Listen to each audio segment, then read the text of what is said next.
students, today our new topic is PN junction. What is PN junction? When P-type semiconductor is joined with the N-type semiconductor, then the structure formation is called PN junction diode. In the last video, we studied that what is P-type semiconductor. In P-type semiconductor, there are holes are the majority carriers and electrons are the minority carriers. And similarly, in N-type semiconductor, holes are the minority carriers and electrons are the majority carriers. So, when these both type semiconductors are joined, then the structure form is called P-N junction diode. Okay, so let's start discuss about the deeply in P-N junction diode. When P-type semiconductor is joined with the N-type semiconductor, then the structure is called P-N junction diode. P-type में holes majority carriers होते हैं और electrons minority carriers होते हैं. Similarly in N-टाइप में electrons majority carriers होते हैं और holes majority carrier minority carriers होते हैं.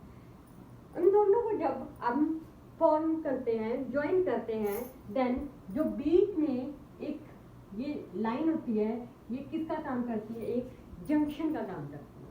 क्लियर? अब ये डायोड बनता कैसे, पीएन जंक्शन डायोड बनता कैसे, उसके बारे में डिस्कस करेंगे. एक्चुअली ये स्ट्रक्चर इतनी इजी नहीं होती. जब दोनों को ज्वाइन करते हैं तो क्या होता है कि जो इसमें मेजॉरिटी कैरियर्स होल्स होते हैं वो मूव करना स्टार्ट कर देते हैं एन टाइप में, और जो एन टाइप में इलेक्ट्रॉन्स जो कि मेजॉरिटी कैरियर्स होते हैं वो मूव करना स्टार्ट कर देते हैं पी टाइप में. लाइक दिस, एक पॉजिटिव की लेयर इस तरफ आनी स्टार्ट हो जाती है और नेगेटिव की लेयर एन टाइप में आनी स्टार्ट हो जाती है. इस तरह से ये जितने जितने एरिया तक इसके मेजॉरिटी कैरियर इसमें और इसके मेजॉरिटी कैरियर एन टाइप में जाते हैं, उतने उतने पोर्शन को बोला जाता है डिप्लीशन लेयर. Depletion layer. कई बार एक नंबर का क्वेश्चन पूछा जाता है व्हाट इज डिप्लीशन लेयर, तो आप यहाँ से डिप्लीशन लेयर की स्टेटमेंट ले सकते हैं. क्लियरली नाउ अब यहाँ पे क्या होता है, जैसे ही यहाँ पे मेजॉरिटी कैरियर्स ऑपोजिट डायरेक्शन में जाने स्टार्ट होते हैं तो यहाँ पे एक पोटेंशियल बैरियर सेटअप होता है, पोटेंशियल डिफरेंस सेटअप हो जाता है यहाँ पे लाइक दिस. और ये पोटेंशियल जो डिफरेंस है वो क्रिएट करता है पोटेंशियल बैरियर को. क्लियर? ये पोटेंशियल क्या बोला जाता है इसे? Potential barrier. बैरियर मीन्स रुकावट. एक रुकावट के रूप में पोटेंशियल शो होने लग जाता है जिसे हम VB से जनरेट करते हैं. क्योंकि एन टाइप में क्योंकि पॉजिटिव चार्ज आया तो यहाँ पे हमने पॉजिटिव बैटरी के साथ कनेक्ट किया, यहाँ पे नेगेटिव चार्ज आया तो नेगेटिव के साथ कनेक्ट किया, जिसके कारण यहाँ पे और ज़्यादा नेगेटिव नहीं आ सकते, यहाँ पे और ज़्यादा पॉजिटिव नहीं जा सकते. बट कौन से इलेक्ट्रॉन्स मूव ऑन करेंगे? सिर्फ वो इलेक्ट्रॉन्स मूव ऑन कर सकते हैं जिनके पास energy approximate equal to EV naught के बराबर होगी, EV B के बराबर होगी. क्लियर? वो इलेक्ट्रॉन्स मूव कर सकेंगे, बाकी सारे इलेक्ट्रॉन्स या होल्स अपनी पोजीशन पे रहेंगे. अब जितने एरिया तक रहती है उतने एरिया को बोलते हैं डिप्लीशन लेयर, क्योंकि यहाँ पे मेजॉरिटी कैरियर्स डिफ्यूज होना स्टार्ट हो जाते हैं, इधर उधर जाना स्टार्ट हो जाते हैं, तो कौन सा करंट प्रोड्यूस करते हैं? That current is called the diffusion current. Clear? Diffusion current. So this is all about the PN junction diode. अब इन पीएन जंक्शन डायोड्स को हम इस तरह की स्ट्रक्चर को लाइक दिस, इस तरह की स्ट्रक्चर में भी हम इसे रिप्रेजेंट कर सकते हैं. जो ये लाइन वाला पोर्शन होता है इसे हम एंड से रिप्रेजेंट करते हैं और जो ये पोर्शन होता है इसे हम पी से रिप्रेजेंट करते हैं. तो इसी स्ट्रक्चर को हम इस रूप में भी ड्रॉ कर सकते हैं. Clear? So now we will discuss about working of PN junction. किस तरह से काम करता है पीएन जंक्शन वो हम स्टडी करेंगे. Working of PN junction diode. जो वर्किंग है पीएन जंक्शन डायोड की दो फॉर्म्स में की जा सकती है, एक forward biasing and second one is reverse biasing. We will discuss about one by one. Firstly we will discuss about forward biasing, and secondly we will discuss about the reverse biasing. So let's start about the forward biasing. What is forward biasing? When p-type semiconductor जिसमें holes majority carriers हैं और electrons minority carriers हैं, N type में electrons majority carriers हैं and holes minority carriers हैं. तो जैसे कि पीएन जंक्शन मैंने अभी बताया कि इसमें एन टाइप क्लियर्स इलेक्ट्रॉन्स आने स्टार्ट हो जाते हैं और इधर होल्स क्रिएट होने स्टार्ट हो जाते हैं, और उतने पोर्शन को हम बोलते हैं डिप्लीशन लेयर.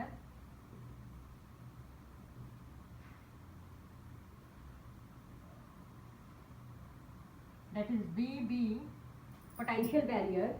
जब हम पी टाइप सेमीकंडक्टर को इलेक्ट्रिक फील्ड देते हैं, पी टाइप को पॉजिटिव के साथ ज्वाइन करते हैं और एन टाइप को नेगेटिव बैटरी के साथ, नेगेटिव टर्मिनल ऑफ बैटरी के साथ ज्वाइन करते हैं, तो जो स्ट्रक्चर बन के आती है that is forward biasing.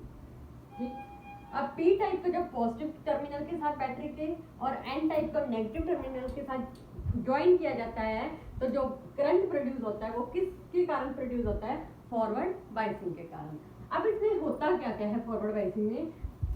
Firstly जो माइनॉरिटी या मेजॉरिटी कैरियर्स में कुछ भी जो इस जंक्शन को क्रॉस करके जाएंगे, हमेशा करंट उन्हीं के कारण प्रोड्यूस होता है. अब देखिए यहाँ पे पी टाइप को हमने पॉजिटिव के साथ कनेक्ट किया, जिसके कारण जो यहाँ पे होल्स थे वो इस पॉजिटिव से रिपेल्ड करना स्टार्ट हो जाएंगे और मूव करेंगे एन टाइप में. क्लियर? इस तरह जाना स्टार्ट हो जाएंगे और यहाँ से जो इलेक्ट्रॉन्स है वो इसके साथ रिपेल करेंगे और वो इस तरफ स्टार्ट हो जाएंगे, जिसके कारण फर्स्टली यहाँ पे जो डिप्लीशन लेयर है उसका साइज कम होना स्टार्ट हो जाता है. Depletion layer decreases and second is यहाँ पे जो इफेक्टिव पोटेंशियल है वो डिक्रीज कर देती है. VB माइनस बी, अगर ये B है तो ये इफेक्टिव पोटेंशियल यहाँ पे ओवरऑल क्या कर जाती है? डिक्रीज कर जाती है. अगर पोटेंशियल डिक्रीज करेगी तो हमें पता है पोटेंशियल रेजिस्टेंस पे डिपेंड करती है, तो इफेक्टिव रेजिस्टेंस भी क्या करेगी? यहाँ पे डिक्रीज करेगी.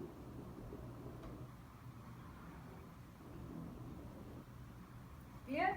और जो यहाँ पे क्योंकि पॉजिटिव रिपेल्ड करेंगे वो इस तरफ जाना स्टार्ट करेंगे विच आर मेजॉरिटी कैरियर्स, और यहाँ पे इलेक्ट्रॉन जो नेगेटिव टर्मिनल से रिपेल होके जंक्शन के पास जाना स्टार्ट करेंगे which are majority carriers N type. So हमेशा यहाँ पे जो करंट प्रोड्यूस होगा वो हमेशा किसके कारण होएगा? Due to majority carriers.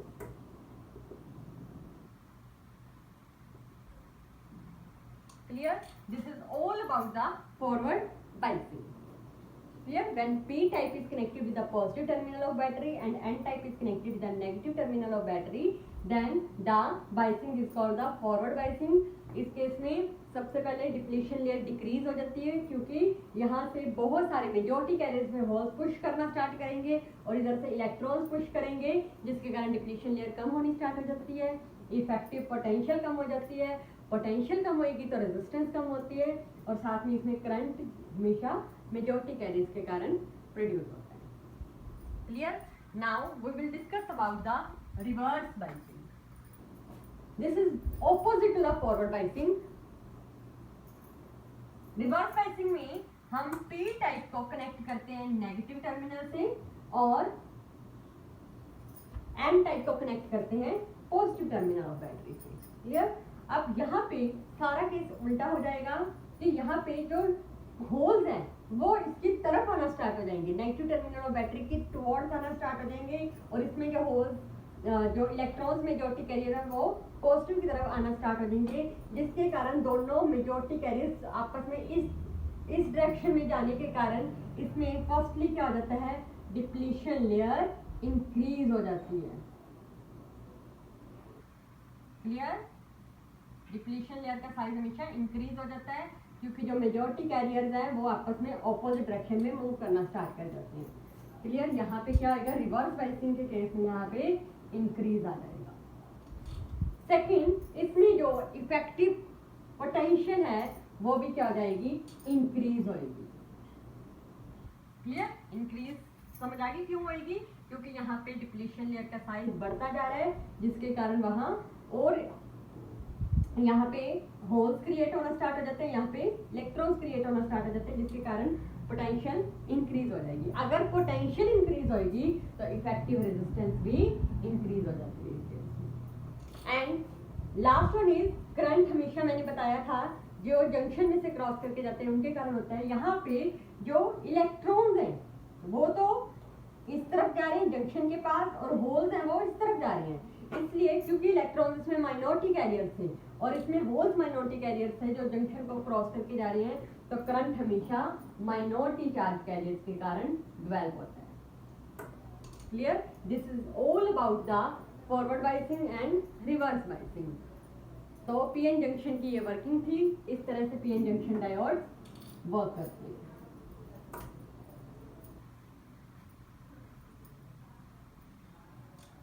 Okay, now we will discuss about the next topic, that is characteristics of VI characteristics of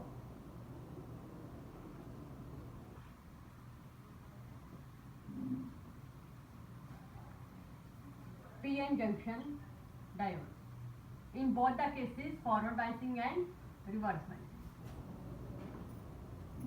Clear? Firstly, forward biasing में हम ग्राफ ड्रॉ करेंगे in between voltage and current.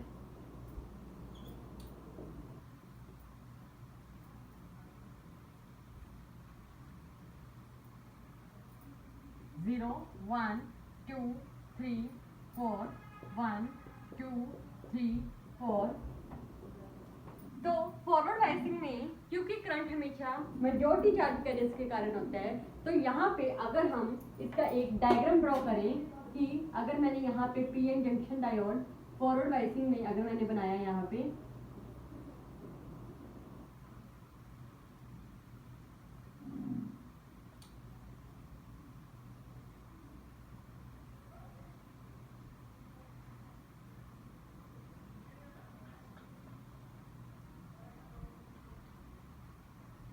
this is rheostat, this is PN junction diode. P type is connected with the positive terminal of battery and N type is connected with the negative terminal of battery. This is micro ammeter या ammeter भी आप use कर सकते हो, which give us the value of current, and this is voltmeter which give the value of voltage. In this case, as the voltage increases, then current also increases. जैसे जैसे हम voltage बढ़ाते हैं करंट बढ़ना start हो जाता है, और ज्यादा वोल्टेज बढ़ाएंगे और ज्यादा करंट स्टार्ट हो जाएगा। बट एक ऐसी वैल्यू होती है यहाँ पे धीरे धीरे वोल्टेज बढ़ाने से एक ऐसी वोल्टेज की वैल्यू आती है जहाँ पे करंट एकदम से इंक्रीज कर जाता है। क्लियर? वोल्टेज बढ़ाते हैं करंट बढ़ता है, वोल्टेज बढ़ाते हैं करंट बढ़ता है, बट एक ऐसी वैल्यू होती है वोल्टेज की जहाँ पे करंट क्या होता है, एक्सट्रीमली एकदम से बढ़ जाता है। उस टाइम पे जो वोल्टेज होती है उस वोल्टेज को नाम दिया जाता है threshold voltage. Clear? Threshold voltage किसमें आती है? फॉरवर्ड बाइसिंग में। सिमिलरली अगर मैं बात करूं यहाँ पे रिवर्स बाइसिंग की,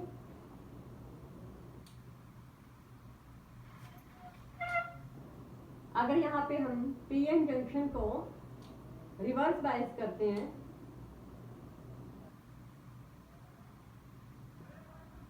in which P type is connected with the negative terminal of battery and N type is connected with the positive terminal of battery, microammeter की यहाँ पे हमने रियोस्टेट लगाया,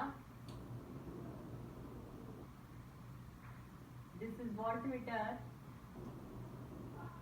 तो अगर इसमें हम ग्राफ को चेक करें तो इसमें ग्राफ कुछ इस तरह से आता है, this is voltage, this is for current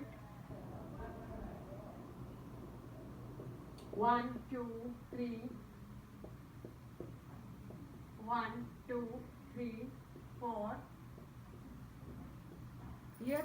यहाँ पे भी जैसे जैसे वोल्टेज बढ़ते हैं करंट बढ़ता है धीरे धीरे, बहुत मिनिमम करंट इसमें होता है रिवर्स बाइसिंग में, क्योंकि करंट हमेशा माइनॉरिटी चार्ज है जिसके कारण होता है, जिसके कारण करंट बहुत ही कम होता है। जैसे जैसे वोल्टेज बढ़ते हैं करंट बढ़ता जाता है, और वोल्टेज बढ़ाएंगे करंट और बढ़ता जाएगा, बट एक ऐसी वैल्यू आएगी जब करंट एक्सट्रीमली हाई हो जाएगा, इतना हाई कि जो नॉर्मली पीएन जंक्शन डायोड्स होते हैं वो बर्न हो जाते हैं। तो यहाँ पे ये बेसिकली इस वैल्यू पे आके पीएन जंक्शन काम ही नहीं करता, क्योंकि यहाँ पे करंट एकदम से एक्सट्रीमली हाई हो जाता है और PN junction very sensitive to this limit, so they burn. Okay, अगर मैं वैल्यू की बात करूँ तो अगर मैं इसमें जर्मेनियम की बात करूँ तो जो थ्रेशोल्ड वोल्टेज में जर्मेनियम की वैल्यू आती है 0.2 वोल्टेज, और अगर मैं सिलिकॉन की बात करूँ तो यहाँ पे वैल्यू आती है 0.7 वोल्टेज। और इस केस में अगर मैं रिवर्स में बात करूं तो रिवर्स बाइसिंग में यहाँ पे एकदम से करंट कट ऑफ होता है, पहले तो उस वोल्टेज को वहां पे जो वैल्यू होती है उसको बोलते हैं cut off potential, cut off potential, या फिर एक और नाम दिया जाता है zener potential, sorry breakdown potential, zener breakdown potential.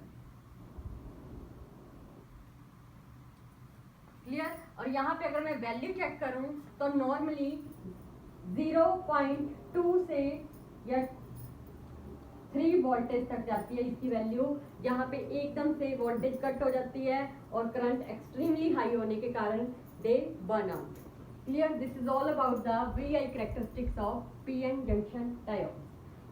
आज हमने पीएन जंक्शन डायोड्स के बारे में पढ़ा, उसकी वर्किंग के बारे में, फॉरवर्ड और रिवर्स बाइसिंग के बारे में किया, और देन हमने कैरेक्टरिस्टिक्स के बारे में डिस्कस की। तो अगर कोई आपको डाउट हो तो प्लीज़ कमेंट बॉक्स में लिखिए। Thank you.